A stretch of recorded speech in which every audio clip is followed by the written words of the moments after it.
Gujarat assembly इंतखाबात के पहले मरहले की इंतखाबी मुहिम हुई तेज। वजीर आजम मोदी दौरे के दूसरे दिन सौराष्ट्र खत्ते में 4 जलसा-ए-आम से करेंगे खिताब। वजीर आजम आज सोमनाथ मंदिर में करेंगे पूजा अर्चना।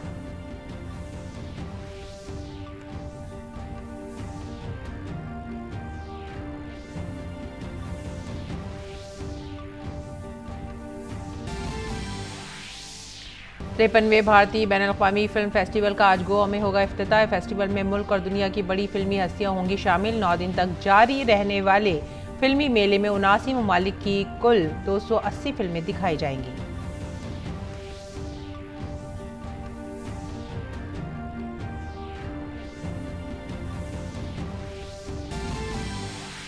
फीफा फुटबॉल आलमी कप 2022 का आज से होगा आगाज।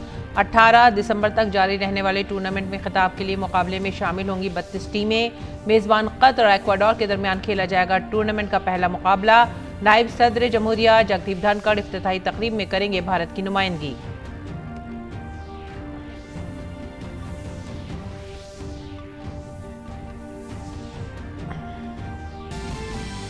भारत और न्यूजीलैंड की टीमें आज T20 सीरीज के दूसरे मुकाबले में होंगी आमने सामने। सीरीज के पहले मुकाबले के बाद इस मैच में जीत के इरादे से उतरेंगी दोनों टीमें।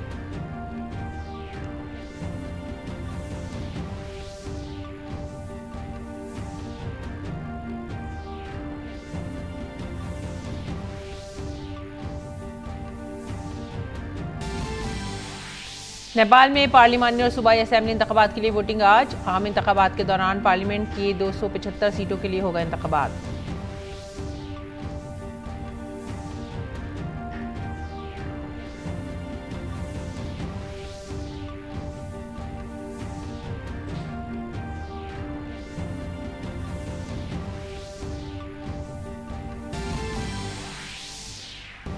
बरतानवी ईस्ट इंडिया कंपनी के खिलाफ जंग की शुरुआत करने वाले मुजाहिद आज़ादी वीरप्पा इंडिया कट्टाबोमन की दास्तान इस मरतबा देखिए स्वराज भारत की आज़ादी की जद्दोजहद की समर गाथा में आज सुबह 9 बजे दूरदर्शन नेशनल पर नश्र होगा प्रोग्राम।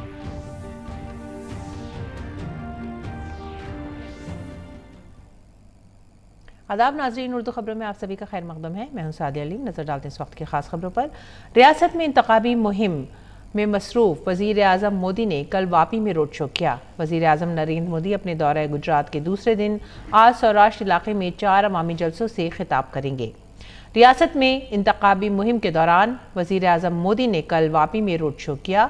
वलसाड़ में एक जलसा आम से खिताब करते हुए वजीर आजम ने लोगों से ज़्यादा वोट डालने की अपील की और कहा कि मुल्क की तरक्की सिर्फ वोट की ताकत होती है।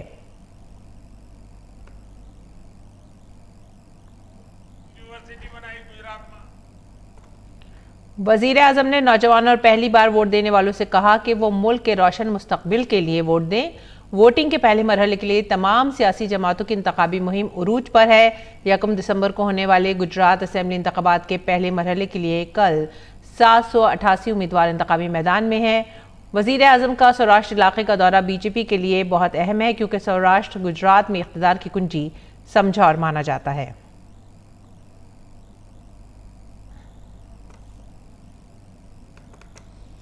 आज वजीर आजम नरेंद्र मोदी गुजरात के सोमनाथ मंदिर में पूजा अर्चना करेंगे। वजीर आजम का सोमनाथ से पुराना रिश्ता है। सोमनाथ रथ यात्रा से लेकर पार्टी की मजबूती तक इस इलाके की बहुत अहमियत है। यहाँ से वजीर आजम सौराष्ट्र के लिए इंतखाबी मुहिम का आगाज करेंगे। पेश है हमारे नुमाइंदे धीरज कुमार की खास रिपोर्ट। सोमनाथ मंदिर के बाहर चौराहे पर घोड़ों पर खड़े हमीर सिंह गोहिल और भगेड़ा जी भील की मूर्ति ये बताने के लिए काफी है कि मकामी बाशिंदों ने सोमनाथ मंदिर को बचाने के लिए अपनी जानों का नजराना पेश किया है। यहाँ मौजूद कई पत्थर आज भी इसकी गवाही दे रहे हैं।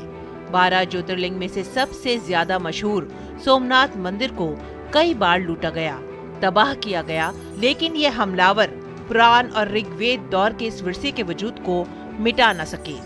यहाँ के रणबांकुरों ने मंदिर को बचाने के लिए अपनी आखिरी सांस तक जद्दोजहद की। मंदिर पर आक्रमण जब हुआ तो आक्रमणकारियों के सामने लड़ने से अपना जान न्यौछावर किया था। खास करके शहीदी बौरी थी, तो इसीलिए दोनों वीर की प्रतिमा यहाँ लगाई गई है और लोग इन्हें पूजते हैं। बहुत से तारीखी वाकयात और तारीख समेत बहिरा अरब की लहरों से बातें करते हुए सोमनाथ के मंदिर की रौनक आज भी बरकरार है। इतवार को मंदिर का सहन पूजा और अर्चना की गूंज से गूंजेगा, जब मंदिर के ट्रस्टी और भारत के वजीर आजम नरेंद्र मोदी यहाँ पूजा करने आएंगे। वजीर आजम मोदी यहीं से सौराष्ट्र के लिए इंतखाबी मुहिम का आगाज भी करेंगे। सोमनाथ टेम्पल ट्रस्ट ने वजीर आजम की आमद के पेश नजर मुकम्मल तैयारियां कर ली हैं। भगवान श्री सोमनाथ तो विराजमान है ही, और भगवान श्री कृष्ण भी यहाँ मोक्ष लेने के लिए प्रभास क्षेत्र में आए थे। ये नगरी का नाम है पौराणिक स्कंद पुराण के हिसाब से प्रभास क्षेत्र। तो स्कंद पुराण में भी प्रभास खंड करके विभाग है, उसी में ये प्रभास क्षेत्र, ये क्षेत्र का नाम है।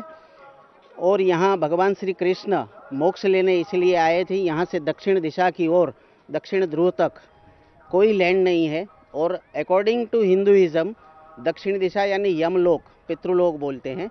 तो भगवान सुवर्ण द्वारिका का विसर्जन करके यहाँ मोक्ष लेने आए, इसलिए हर और हरि का क्षेत्र ये सोमनाथ है। सोमनाथ का नाम गुजरात की सियासत में अकीदतमंदों के लिए मजहबी मरकज के तौर पर सामने आता है। यहीं से वजीर आजम सौराष्ट्र के अपने दौरे के जरिए कांग्रेस के गढ़ में दाखिल होंगे और कामयाबी की मुहिम का नारा देते हुए कारकुनों से रियासत में बीजेपी की 27 साला फतेह मुहिम को जारी रखने का अहद करेंगे। Bureau report, DD news. Gujarat assembly इंतखाबात के लिए तशहीरी मुहिम तेज हो गई है। मरकजी वजीर दाखिला और senior BJP leader Amit Shah नजर और दीदापाड़ा में इंतखाबी जलसों से खिताब करेंगे। बीजेपी, कांग्रेस समेत इलाकाई पार्टियां इंतखाबी मैदान में अपनी पूरी ताकत झोंक रही हैं। कांग्रेस भी वोटरों को राग़िब करने की पूरी कोशिश कर रही है।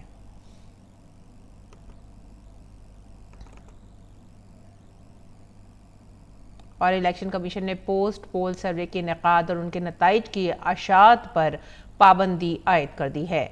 ये पाबंदी 5 दिसंबर की शाम 6:30 बजे तक जारी रहेगी। ये फैसला हिमाचल प्रदेश और गुजरात के असेंबली इंतखाबात और 5 रियासतों में होने वाले ज़िमनी इंतखाबात के पेश नज़र किया गया है।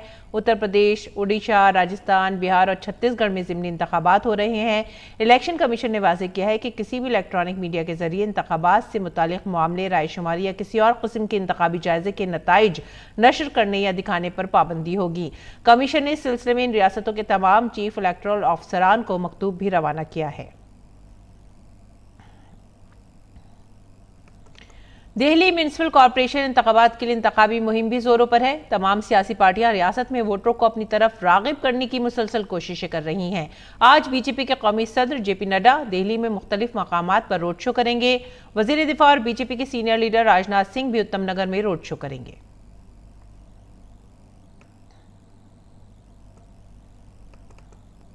अगली खबर जम्मू कश्मीर से। जम्मू कश्मीर के अनंतनाग जिले के बजेरा के चक्कीडोडो इलाके में दहशतगर्दों और सिक्योरिटी फोर्स के दरमियान तसादुम जारी है।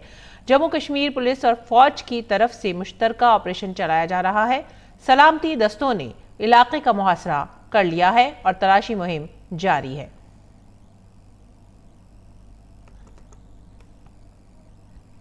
दिल्ली म्युनिसिपल कॉर्पोरेशन इंतखाबात के लिए दिल्ली में तशहीरी मुहिम जोर शोर से जारी है। दिल्ली की 250 सीटों पर होने वाली म्युनिसिपल इंतखाबात में बीजेपी की 250, आम आदमी की 250 और कांग्रेस की 247 उम्मीदवार मैदान में हैं। दिल्ली म्युनिसिपल कॉर्पोरेशन के इंतखाबात के लिए वोटिंग 4 दिसंबर को होनी है, जबकि नताइज का ऐलान 7 दिसंबर को किया जाएगा। इस दौरान दिल्ली इलेक्शन कमीशन ने वोटिंग के लिए 42 मराकज़ पर तैयारियां मुकम्मल कर ली हैं। निशानजद पोलिंग मराकज़ पर ईवीएम के इस्तेमाल के लिए ट्रेनिंग दी जाएगी। और मगरबी बंगाल के सिलीगुड़ी में एक झुग्गी में ज़बरदस्त आग लग गई। शहर के बागारक्का कोट इलाके की झुग्गियों वाली आबादी में आग भड़क उठी। आग की इत्तला मिलते ही फायर ब्रिगेड की 6 गाड़ियां मौके पर पहुंची और आग पर काबू पा लिया। आग बुझाने के दौरान एक फायर फाइटर जख्मी भी हो गया। आतिशज़दगी की वजह अभी मालूम नहीं हो सकी है। अभी कोई जानी और माली नुकसान की भी इत्तला नहीं है। और अब बात करेंगे फिल्मी मेले की। भारत के 53वें बैनुल-अक़वामी फिल्म फेस्टिवल की रंगारंग इफ्तिताही तकरीब के लिए तमाम तैयारियां मुकम्मल कर ली गई हैं। इफ्तिताही तकरीब आज गोवा के doctor Shyama Prasad Mukherjee indoor stadium में होगी। इस मौके पर डीडी न्यूज़ नुमाइंदा शैला निगार ने नेशनल फिल्म डेवलपमेंट कॉरपोरेशन और NFDC के डायरेक्टर रविंद्र भाकर से खुसूसी बातचीत की। हमारे साथ फेस्टिवल डायरेक्टर रविंद्र भाकर जी मौजूद हैं। आइए सीधे उनसे बात करते हैं। बहुत बहुत स्वागत है रविंद्र भाकर जी आपका डीडी न्यूज़ में। सबसे पहले आपसे ये जानना चाहेंगे, 53वां संस्करण जो है इफ़ी का बहुत ख़ास माना जा रहा है, बहुत सारी नए इसमें चीज़ें शामिल की गई हैं, तो क्यों ख़ास समझते हैं आप इसे और क्या कुछ इसमें लोगों को, दर्शकों को देखने को मिलेगा? देखिए, जो 53rd एडिशन जो इफ़ी का इस बार गोवा में हो रहा है, निश्चित रूप से बेहद ख़ास है।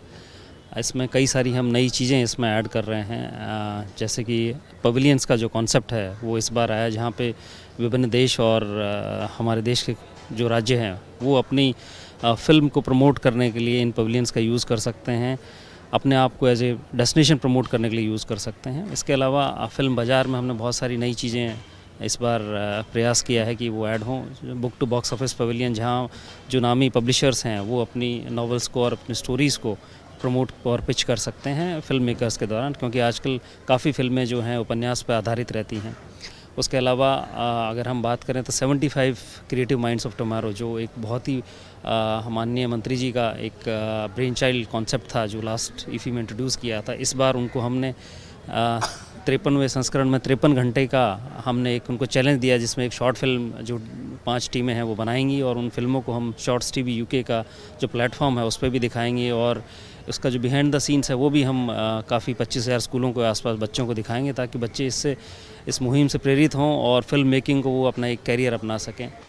तो काफ़ी सारी चीज़ें हैं जिन पे लोग काफ़ी आशान्वित हैं और उत्साहित हैं इस इफ़ी में भाग लेने के लिए। दिव्यांगों के लिए भी बहुत कुछ ख़ास इस बार इस प्लेटफॉर्म पर किया जा रहा है, इसे आप कैसे देखते हैं? निश्चित तौर पे दिव्यांग भाई बहनों को हमने इस बार 2 स्पेशल कोर्सेज़ भी हमने उनके लिए स्टार्ट किए हैं, जो FTIA के द्वारा किए जाएंगे, जिसमें स्मार्टफोन पे फिल्म मेकिंग का एक कोर्स रहेगा, और एक और जो व्हील चेयर पे जो हैं उनके लिए भी हमने एक स्पेशल कोर्स स्टार्ट किया है। कुछ फिल्में हमने चूज़ किए हैं, जैसे गांधी है, स्टोरी टेलर्स हैं, उनको भी एक एक्सेसिबिलिटी के पॉइंट ऑफ व्यू से हमने उनको कॉम्पिटिटिव बनाया है इस फेस्टिवल में इन भाई बहनों के लिए। सर, योग को बढ़ावा देने के लिए भारत सरकार बहुत सारे प्रयास कर रही है। खुद प्रधानमंत्री नरेंद्र मोदी इसे वैश्विक पटल पर लेकर गए हैं और योग को इफ़ी में भी इस बार एक बड़ा विशेष स्थान मिला है। कैसे देखते हैं आप इसे? बिल्कुल, आयुष मंत्रालय जो है एक अपना बड़ा पेविलियन यहाँ सेटअप कर रहा है, जहाँ पे हमारी जो ट्रेडिशनल मेडिसिनल थेरेपीज़ हैं उनको भी प्रमोट किया जाएगा, योगा को भी प्रमोट किया जाएगा, और एक वेलनेस का प्रमोशन जो है भारतीय पद्धतियों के द्वारा कैसे सभी लोग उससे लाभान्वित हो सकते हैं, उस सब प्रणाली का विस्तार रूप से यहाँ पे शोकेस किया जाएगा, और लोग अपना आके अपना चेकअप करवा सकते हैं। योगा के बारे में आप देखिए, अंतर्राष्ट्रीय योग दिवस हमने शुरू करवाए माननीय प्रधानमंत्री की मुहिम से, आज इतना पॉपुलर, आज हर कोई जो है भारत की तरफ देखता है, तो निश्चित तौर पे अंतर्राष्ट्रीय फिल्म महोत्सव एक बिल्कुल उपयुक्त अपॉर्चुनिटीज़ थी जहाँ पे हम इसको शोकेस कर सकते थे, तो हमने उस चीज़ का कोशिश की और उस चीज़ का हम फ़ायदा उठाएंगे इसमें। आने वाले दिनों में दर्शकों को यहाँ पर क्या कुछ एंटरटेनमेंट मिल सकता है, क्यों वो यहाँ आए, थोड़ा सा अगर 2-4 शब्दों में आप?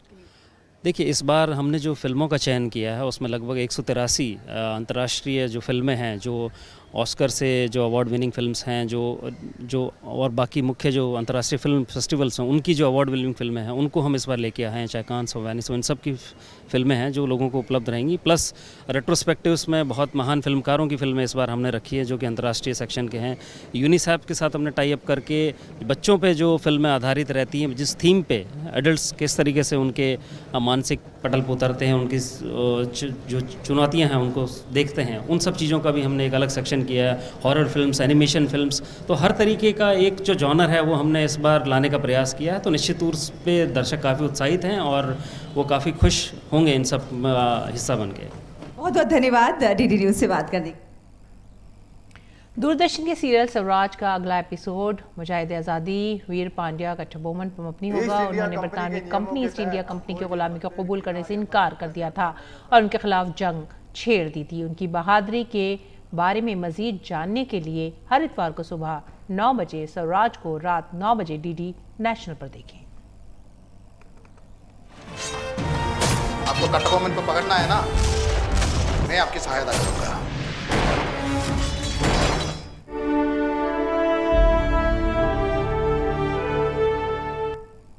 और अब वक्त है बैनुल अक़वामी खबरों का। यूक्रेन के सदर व्लादिमीर ज़ेलेंस्की ने कहा है कि मुल्क की तवानाई की फराहमी का मसला कीव और उसके आसपास के 6 दीगर इलाकों में सबसे ज़्यादा ख़राब है। ज़ेलेंस्की ने कहा है कि हालात को मामूल पर लाने की कोशिशें जारी हैं। ताहम यूक्रेन की वजारत तवानाई ने कहा है कि बिजली पैदा करने वाले प्लांट पर कई रूसी हमलों के बावजूद बिजली की सप्लाई जारी है। उन्होंने कहा कि इस सिलसिले में घबराने की कोई ज़रूरत नहीं है। नेज़ आल हुक्काम का कहना है कि रूसी मिसाइल हमलों से यूक्रेन की तवानाई के निज़ाम को बड़े पैमाने पर नुकसान पहुंचा है। इस बीच रूसी फौज के खरसा से इनखला के बाद शहर में हालात आहिस्ता आहिस्ता मामूल पर आ रही हैं। सैकड़ों रिहायशी कल शहर के मरकजी चौक में इमदादी पैकेज और पुराने कपड़े जमा करने के लिए इकट्ठा हुए। कॉफ़ी की दुकानों समेत कई छोटे कारोबारी अफराद भी कामकाज में मसरूफ देखे गए। बरतानिया के वज़ीर आज़म ऋषि सुनक जंग के दरमियान पहली बार हफ्ते को यूक्रेन के दारुल-हुकूमत के पहुंचे। वहां उन्होंने सदर व्लादिमीर ज़ेलेंस्की से मुलाकात की और यूक्रेन को मुकम्मल हिमायत की यकीन दहानी कराई। उन्होंने वाज़ेह किया कि वो यूक्रेन की मदद करने के लिए अपनी पॉलिसी से पीछे नहीं हटेंगे। सुनक ने कहा कि वो यूक्रेन को 50 मिलियन पाउंड पर मुश्तमिल नया फ़िज़ाई दिफाई पैकेज देंगे, जिसमें 120 तैयारा शिकन बंदूकें, रडार और ड्रोन शिकन असलहा शामिल है।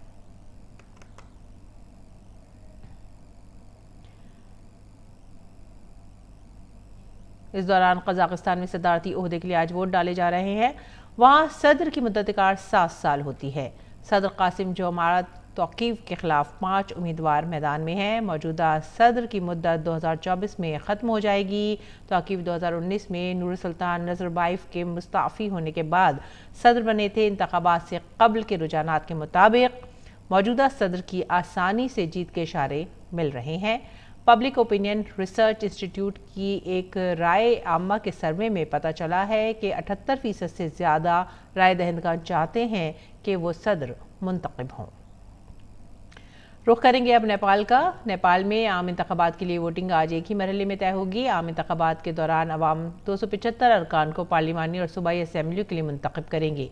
असम्बली के अरकान का इंतखाब 2 तरीक़ों से किया जाएगा। 165 अरकान वाहिद रुकनी हल्कों से पहले पास दी पोस्ट वोटिंग के लिए मुंतखब किए जाएंगे और बकिया 110 अरकान का इंतखाब मुल्क भर के एक हल्के से किया जाएगा। राय दहिंदगान को इन दोनों तरीक़ों से अलग अलग बैलेट दिए जाएंगे। भारत के chief election commissioner Rajiv Kumar और भूटान, बांग्लादेश और मालदीव के चीफ इलेक्शन कमिश्नरों को इन इंतखाबात के लिए बैनुल-अक़वामी मुबस्सिरीन मुकर्रर किया गया है। आम इंतखाबात के लिए कुल 84 जमातों ने इलेक्शन कमीशन को दरख्वास्तें दी हैं। हालांकि 116 पार्टियां कमीशन में रजिस्टर्ड हैं। एक मरहले में होने वाली इस इलेक्शन में 7 सूबों के 1,79,00,000 से ज़ायद लोग अपने हक़ राय दही का इस्तेमाल कर सकेंगे। नेपाल इलेक्शन कमीशन ने इंतखाबात के पुरअमन इनेकाद के लिए कई इक़दाम किए हैं। और नाज़रीन, अब एक नज़र डालते हैं दिल्ली से शाया होने वाले उर्दू अखबारात पर।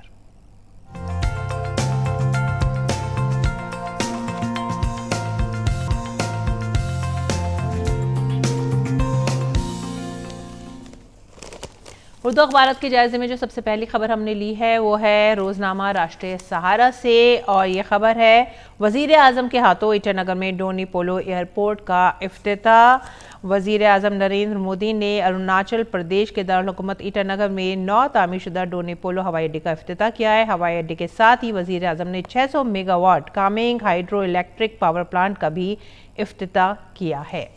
अगली खबर जो है वो हमने ली है रोज़नामा हमारा समाज से, और यह है पार्लियामेंट का सरमाई इजलास 7 दिसंबर से 29 दिसंबर तक चलेगा।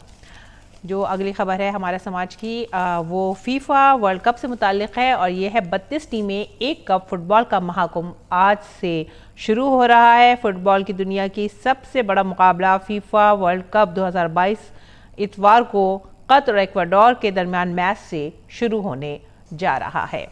अगली खबर भी हमारा समाज से ही है, और यह खबर है दिल्ली हाई कोर्ट से उद्धव ठाकरे को लगा है झटका। इंतखाबी निशान सियासी जमातों की खुसूसी इमलाक नहीं, कोर्ट का फैसला। आगे बढ़ेंगे अगली खबर की तरफ, अगली सुर्खी की तरफ, और ये है सियासी मफादात से बालातर होकर तमाम ममालिक को दहशतगर्दी के खिलाफ मुत्तहिद होना चाहिए। वज़ीर दाखिला अमित शाह का बयान। मरकजी वज़ीर दाखिला अमित शाह ने कहा है कि दहशतगर्दी की कोई बैनुल-अक़वामी सरहद नहीं है और इसका मुकाबला करने के लिए तमाम ममालिक को सियासी मफादात से ऊपर उठकर एक दूसरे का साथ देना चाहिए। आगे बढ़ेंगे हिंदुस्तान एक्सप्रेस की सुर्खी की तरफ और ये गुजरात से मुतालिक है। गुजरात में दूसरे मरहले के लिए 403 पर्चे मंसूख हो गए हैं, 1112 दुरुस्त पाए गए हैं और गुजरात इलेक्शन के दूसरे मरहले में किस्मत आजमाई के ख्वाहिशमंद भी 403 अफराद की नामजदगियाँ मुस्तरद कर दी गई हैं। आगे बढ़ेंगे अगली सुर्खी की तरफ। सत्येंद्र जैन का जो मसाज वीडियो है उस पर सियासत गर्मा गई है। इस वीडियो में सत्येंद्र जैन को आराम से लेटकर पैरों की मालिश करते हुए दिखाया गया था।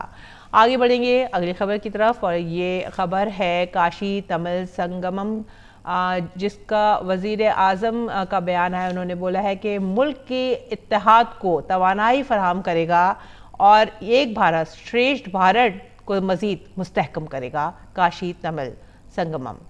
अफसोसनाक खबर यह कि मारूफ अदाकारा तबस्सुम दुनिया फ़ानी को अलविदा कह गई हैं। तबस्सुम की हंसी आज भी लोगों के दिलों में बसती है। तो ये थे आज के उर्दू अखबारात।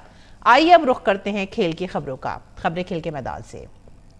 फीफा फुटबॉल आलमी कप 2022 का आगाज आज से कतर में हो रहा है, जहां दुनिया की 32 टीमें आलमी कप की ट्रॉफी पर कब्जा करने के अज़्म के साथ मैदान में उतरेंगी। इफ्तिताही तकरीब दोहा के अलबैत स्टेडियम में होगी। वर्ल्ड कप का पहला मैच कतर और एक्वाडोर के दरमियान खेला जाएगा। टूर्नामेंट के शेड्यूल की बात अगर करें तो 20 नवंबर से 2 दिसंबर तक 48 मैच होंगे, जबकि प्री क्वार्टर फाइनल 3 दिसंबर से 7 दिसंबर तक खेला जाएगा। 9 दिसंबर से 11 दिसंबर तक क्वार्टर फाइनल, सेमीफाइनल 14 से 15 दिसंबर, जबकि फाइनल 18 दिसंबर को खेला जाएगा। ये तमाम मैच कतर के 8 स्टेडियम में खेले जाएंगे और फाइनल मैच यूसेल स्टेडियम में मुनक़िद होगा। आलमी कप की तारीख पर अगर नज़र डालें तो 92 साल की तारीख में सिर्फ 9 टीमें ही ये खिताब अपने नाम कर सकी हैं, जिनमें ब्राज़ील ने 5, इटली और जर्मनी ने 4 मरतबा इस खिताब को अपने नाम किया है। बरतानिया की नंबर 1 खातून टेबल टेनिस खिलाड़ी मनिका बत्रा ने Asia cup table tennis tournament में कासे कदम जीत कर तारीख रकम की है। बत्रा ने हिना हयात को 4-2 से शिकस्त दे दी है। हिना 3 बार ये टूर्नामेंट जीत चुकी है। हिना जैसी तजुर्बेकार खिलाड़ी को शिकस्त देकर मनिका कासे कदम का कब्जा करने में कामयाब रही। मनिका बत्रा इस टूर्नामेंट के आखिरी 4 में पहुंचने वाली पहली भारतीय खातून बनी है। वजीर आज़म नरेंद्र मोदी ने मनिका को इस कामयाबी पर मुबारकबाद दी है। भारत और न्यूजीलैंड की टीमें 3 T20 मैचों की सीरीज के दूसरे मैच में आज आमने सामने हैं। ये मैच माउंट मोंगानोई के लिए खेला जा रहा है।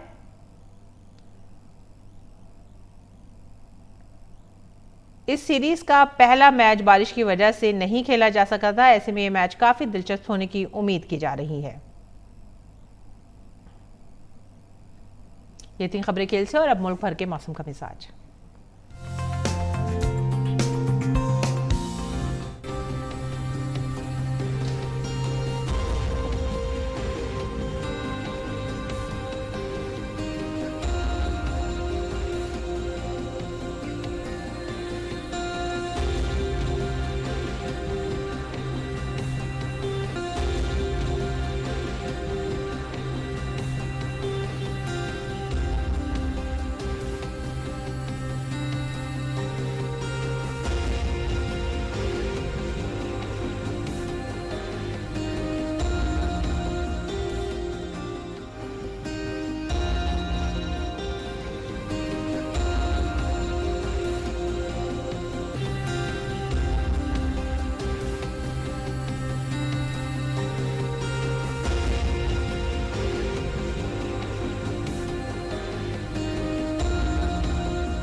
उम्र की कोई कैद नहीं है और ये बात साबित कर रहे हैं कुछ बुजुर्ग लोग जो उम्र को अपने ऊपर बिल्कुल भी हावी नहीं होने दे रहे हैं और ज़िंदगी से लुत्फ़ अंदोज़ हो रहे हैं। केरल के किन्नौर में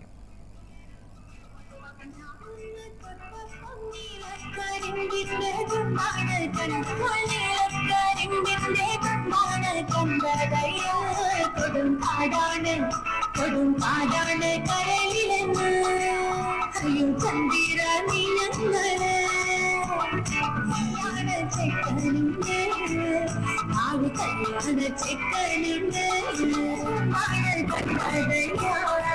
ചക്കരത്തുണ്ടാണ് കണ്ടത് കല്യാണി നിന്നിയെന്ന്